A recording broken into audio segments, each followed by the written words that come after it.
तो आपको मिलेगा डिप्लोमा। ये सब आपको पता होना चाहिए।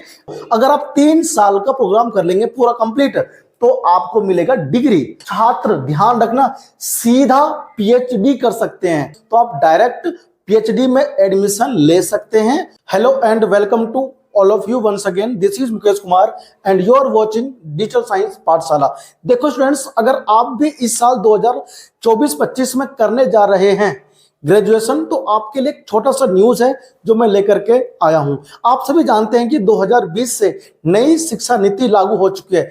न्यू एजुकेशन पॉलिसी वो जो है हर जगह मैक्सिमम जो कॉलेजेस हैं वहां पर लागू हो चुका है, कुछ में लागू नहीं हुआ है, तो कुछ में इस साल से लागू हो जाएगा। और 2025 से तो जितने भी यूनिवर्सिटीज हैं उन सभी में NEP 2020 यानी कि नई शिक्षा नीति 2020 लागू हो जाएगा। आइए एक छोटा सा न्यूज है, देखते हैं क्या है।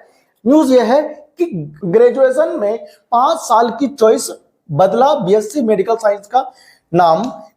अगर इस साल आप एडमिशन लेना चाहते हैं अंडर ग्रेजुएट कोर्स में, तो बहुत कुछ नया देखने को मिलेगा।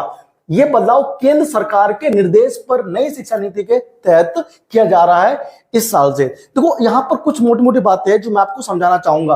पहली बात तो यह है कि यहां पर कुछ कोर्स के नाम जो है वो चेंज कर दिए गए हैं। कुछ स्टूडेंट्स BSc करते थे बायोलॉजी से यानी कि बॉटनी या फिर जूलॉजी से, और कुछ बच्चे करते थे मैथमेटिक्स से यानी कि कुछ बच्चे थे मेडिकल के और कुछ बच्चे थे नॉन मेडिकल के, यानी कि अब ये नाम जो है वो चेंज कर दिया गया है। आइए देखते हैं क्या है न्यूज इस पर।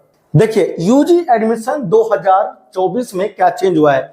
नई नीति में कुछ कोर्स व क्लास के नाम में बदलाव किया गया है। सबसे पहला आपको यहां पर देखना है, अभी तक साइंस के कोर्स को मेडिकल व नॉन मेडिकल में बांटा गया था, लेकिन BSc मेडिकल को अब हम लोग जो बोलेंगे, ध्यान रखना, हम लोग BSc लाइफ साइंस बोलेंगे। BSc नॉन मेडिकल को BSc फिजिकल साइंस के नाम से जाना जाएगा। ये बात आपको ध्यान रखना है। फिर बोलता है अभी तक क्लास में हिंदी इंग्लिश सब्जेक्ट को जो है कंपलसरी होते थे, हिंदी इंग्लिश कंपलसरी था, आपको लेना ही पड़ेगा, लेकिन अब है जो है हिंदी इंग्लिश व संस्कृत में से एक सब्जेक्ट का सिलेक्शन छात्र कर सकते हैं। इसे एबिलिटी इनहेंसमेंट कोर्स का नाम दिया गया, यानी कि अब आपको दोनों जो हिंदी और इंग्लिश जो कंपलसरी सब्जेक्ट था वो अब आपको लेने की आवश्यकता नहीं है। अब आपके पास चॉइस होगा, या तो आप हिंदी पढ़ लो या फिर आप इंग्लिश पढ़ लो या फिर आप पढ़ लो संस्कृत। ये आपके ऊपर छोड़ दिया गया कि आपको कौन सा भाषा जो है वो पसंद है। और दूसरी बात यह है कि कोर्स का नाम भी चेंज कर दिया गया है, एबिलिटी इनहेंसमेंट का नाम उसको दिया गया है। 4 मुख्य सब्जेक्ट के साथ आपको माइनर सब्जेक्ट चुनना होगा।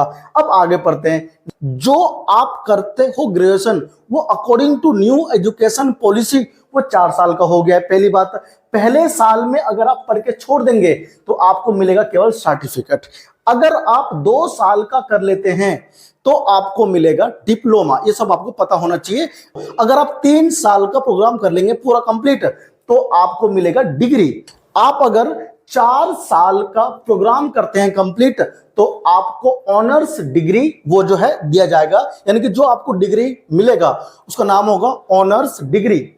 5वें साल में ऑनर्स विद रिसर्च की डिग्री का भी विवरण होगा, यानी अगर आप 4 साल ही करके छोड़ देते हैं तो आपको मिलेगा ऑनर्स डिग्री। लेकिन अगर आप 5 साल का कर लेते हैं ग्रेजुएशन, तो समझ जाइए आपको मिलेगा रिसर्च, यानी कि ऑनर्स विद रिसर्च डिग्री का विकल्प आपको दिया जाएगा। एक बात जो बड़ा इंपॉर्टेंट है वो यहां पर ध्यान देने वाली बात यह है कि अभी तक नेट व PhD की पढ़ाई के लिए पोस्ट ग्रेजुएशन की डिग्री जरूरी होती थी, लेकिन according to new education policy 4 साल के डिग्री प्रोग्राम के बाद भी छात्र, ध्यान रखना, सीधा PhD कर सकते हैं। तो स्टूडेंट्स, पहले जो है आपको PhD करने के लिए MSc MA या MCOM करना जरूरी था, यानी कि आपको मास्टर्स डिग्री करना जरूरी था। लेकिन अगर आप 4 साल का भी ग्रेजुएशन कर लेते हैं तो आप डायरेक्ट PhD में एडमिशन ले सकते हैं,